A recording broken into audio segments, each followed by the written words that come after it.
La civilización del espectáculo. Es un ensayo escrito por Mario Vargas Llosa, ganador del Premio Nobel de Literatura en el año 2010. Dentro de las páginas de su libro hace un breve reencuentro de todas las formas en las que la cultura ha sido arrebatada, no solo de nuestras manos, sino también de nuestra conciencia, por la misma sociedad y su evolución. Dentro de su teoría expresa cómo la diversión se ha tomado en la prioridad del mundo moderno y cómo nosotros somos esclavos del mismo. Metamorfosis de una palabra. Esta parte del libro es un breve recuento de todos los autores que han tratado de definir la cultura y a su vez siente las bases torales de su idea y conflicto de análisis. Número uno. La civilización del espectáculo. La civilización del espectáculo es un concepto difícil de explicar. Es por eso que el autor dedica esta primera fracción de su ensayo a expresar su sentir acerca de esta nueva sociedad que hemos construido o más bien destruido a lo largo de los años. El hedonismo barato en el que nuestra cultura se ha convertido, la literatura, el sexo, la política, la publicidad, el cine y los signos. Todo ha sido fracturado por el placer inmediato, incluso nosotros mismos. Antecedentes. Caca de elefante. El arte ha sido corrompido, ahora todo se ha vuelto subjetivo. La estética y otros valores ya no significan nada. La caca de elefante puede convertirse en una obra de arte en la sociedad del espectáculo. Número 2. Breve discurso sobre la cultura.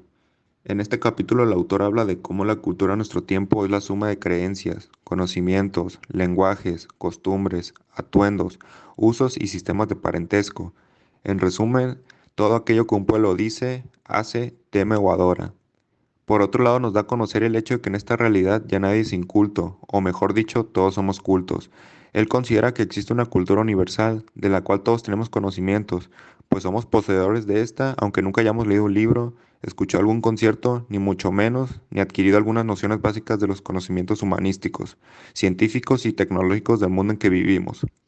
Por otro lado, consideraba que la cultura actual se basa más que nada en el entretenimiento de esta sociedad, teniendo en consideración que reformulamos la cultura para ser más convincente y atractiva para las sociedades actuales. Antecedentes. Hora de charlatanes. La ficción y la realidad se encuentran divididas por una línea tenue, que ni los creadores de contenido pueden diferenciar. Número 3. Prohibido prohibir.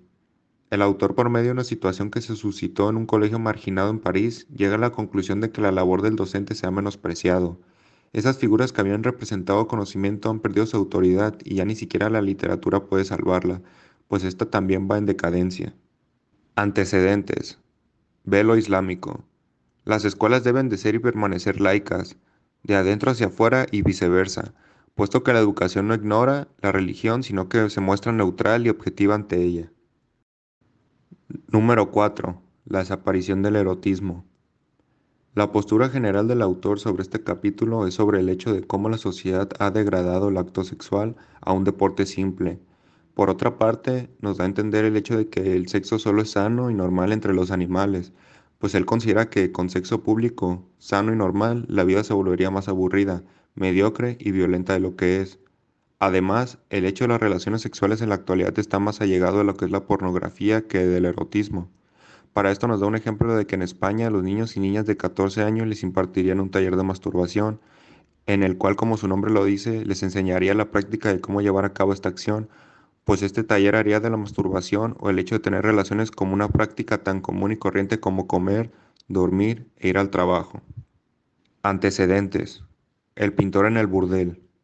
El pintor siendo Picasso y el burdel siendo la concepción que la sociedad guarda del sexo, donde la mujer es degradada y los efímeros placeres son aquellos que gobiernan las camas de quienes lo practican.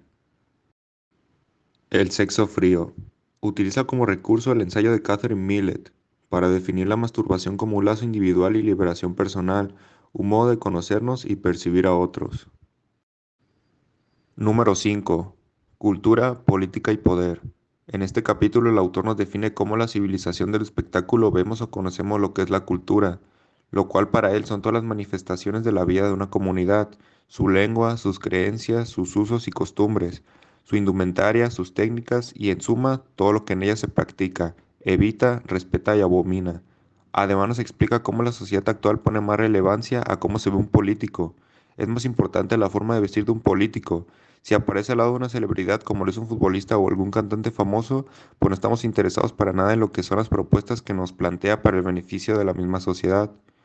Para el autor la cultura no depende de la política, no debería en todo caso, aunque ello es inevitable en las dictaduras, sobre las ideologías o religiosas, en las que el régimen se siente autorizado a dictar normas y establecer cánones dentro de las cuales deben desenvolverse la vida cultural, bajo una vigilancia del Estado empeñado en que ella no sea parte de la ortodoxia que sirve de sostén a quienes gobiernan.